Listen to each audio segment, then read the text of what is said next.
Welcome to Rajitha's current life. So నిన్న శుక్రవారము నేను మణిద్వీపవర్ణన పూజ అయితే స్టార్ట్ చేశాను. 9 శుక్రవారాలు అనేసి అయితే సంకల్పం పెట్టుకున్నాను అనమాట. అందులో నిన్న ఫస్ట్ శుక్రవారం అనమాట. అయితే ఫస్ట్ మొత్తం అరేంజ్మెంట్ అంతా చేసేసుకొని అమ్మవారి అసలు మణిద్వీప వర్ణన అంటేనే అని చదివితేనే మనకి ఇంట్లో ఉండే ఏమైనా నెగిటివ్స్ దరిద్రాలు ఏమైనా ఉన్నా కూడా పోతాయి అంటారు. అంత శక్తి కలది అని చెప్తూ ఉంటారనమాట. సో నిన్న నేను మొత్తం సెటప్ చేసుకొని అమ్మవారి పటం పైన 3 గులాబీ పూలు పెట్టాను అనమాట. పెట్టి జస్ట్ అలా పెట్టి అన్నాను, ఈరోజు ఎల్లో పూలతో చేస్తున్నానమ్మా అని అన్నాను అంతే. టపీమని 2 పూలు కింద పడ్డాయి. తర్వాత వీడియో కంటిన్యూషన్లో మీకు ఆ 2 పూలు కనపడవు, ఒక పువ్వే కనపడుతుంది. సో తర్వాత మళ్ళీ పూజ స్టార్ట్ చేసి ఒక్కొక్కటి చదువుతూ కిందికి వెళ్తుంటే మళ్ళీ ఇంకొక పువ్వు అనేది సడన్గా కింద పడింది. సో దీన్ని బట్టి మనకి ఇలా పువ్వు పడటము అనేది ఒక హ్యాపీ సైన్ లాగా తీసుకుంటారు చాలామంది. సో నాకైతే చదువుతున్నంతసేపు అసలు ఏమీ తెలియలేదు, మునిగిపోయాను పూర్తిగా.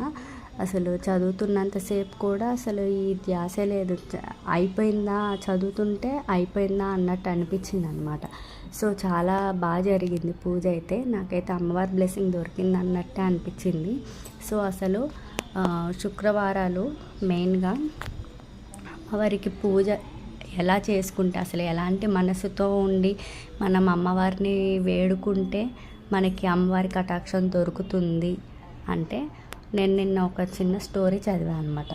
ఒక అమ్మాయి ఒక ఊర్లో చాలా పేదరికంలో ఉంటారనమాట. వాళ్ళ ఫ్యామిలీ, వాళ్ళ మదరు, ఆ పాప ఇద్దరే ఉంటారనమాట. అయితే చాలా పేదరికంలో ఉంటారు. తినడానికి బాగా కష్టపడితేనే కానీ వాళ్ళకి ఫుడ్ దొరకదనమాట. పని దొరికినప్పుడు వాళ్ళకి ఫుడ్ దొరికేది, పని దొరకకుండా ఉన్నప్పుడు మాత్రం ఏమి తినకుండా అలా ఉండేవాళ్ళు అనమాట, ఖాళీ కడుపుతో. అయితే ఒకరోజు ఒక ముసలావిడ వచ్చి తలుపు కొట్టింది అనమాట. తలుపు కొడితే ఈ పాప డోర్ తీయగానే, అమ్మ నాకు చాలా ఆకలిగా ఉంది, ఏమైనా ఉంటే పెడతావా అని అన్నదన్నమాట. పెడతా అన్నప్పుడు ఆ పాప ఏం చేస్తుందంటే వాళ్ళ అమ్మ కోసమని దాచి ఉంచిన అన్నంని ప్లేట్లో ఉంటే దాన్ని తీసుకొచ్చి తినమ్మా అన్నది.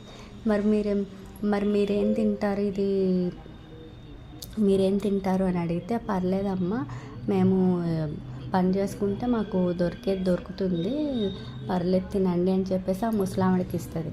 ఆ ముసలావిడ తిన్న తర్వాత ఆమె ఒక మంచి మనసుకి చాలా ప్రసన్నురాలయ్యి అసలు రూపం లక్ష్మీదేవిగా మారిపోతుంది అనమాట. లక్ష్మీదేవిగా మారి, నీ యొక్క దయగల మనసుకి నేను చాలా సంతోషించాను అని చెప్పేసి ఆమె ఉన్న పేదరికాన్ని అంతా కూడా తీసేసి అష్టైశ్వర్యాలు, సంపద అనేది వచ్చేటట్లుగా వాళ్ళని ఆశీర్వదిస్తుంది అనమాట. మంచి ఇల్లు, మంచి భోజనము, మంచి అంతా కూడా డబ్బులతో ఉండేటట్లుగా దీవిస్తుంది అనమాట అమ్మవారు. సో దీన్ని బట్టి, ఈ స్టోరీని బట్టి మనం ఏంటి అంటే, మన ఇంటి ముందుకి ఎవరైనా ఆకలి అంటూ వచ్చినా, మన శత్రువు మన ఇంటికి ముందుకు వచ్చినా కూడా వాళ్ళని పలకరించడం, ప్రేమగా పలకరించడము, వాళ్ళకి కడుపు నిండా భోజనం పెట్టడము, ఇలాంటి వాళ్ళకి ఆశ్రయం ఇవ్వడము. అక్కడ మన ఇంటి ముందుకు వచ్చారు అంటేనే వాళ్ళని ఒక రెస్పెక్ట్ అనేది ఇవ్వాలి.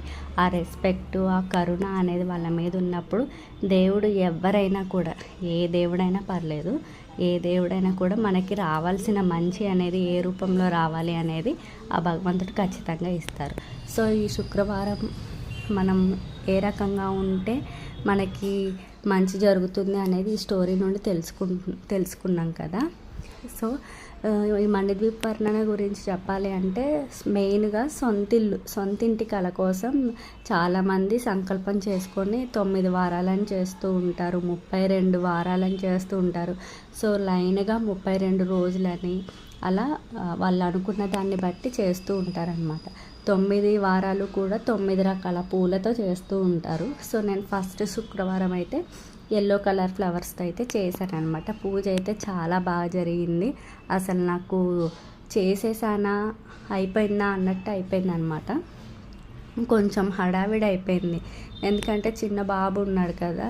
దట్టు మా హస్బెండ్ కూడా ఆఫీస్కి వెళ్ళి ఇక త్వరగానే వచ్చారు. ఇక ఆఫీస్కి వెళ్ళి వచ్చారు. ఇక కొంచెం హడావిడి అయిపోయింది అనమాట నేను అదంతా అరేంజ్మెంట్స్ చేసుకొని మొత్తం చేసుకునేసరికి. సో ఈ వీడియో కానీ మీకు నచ్చినట్లయితే like and subscribe to my channel. Thank you so much for watching.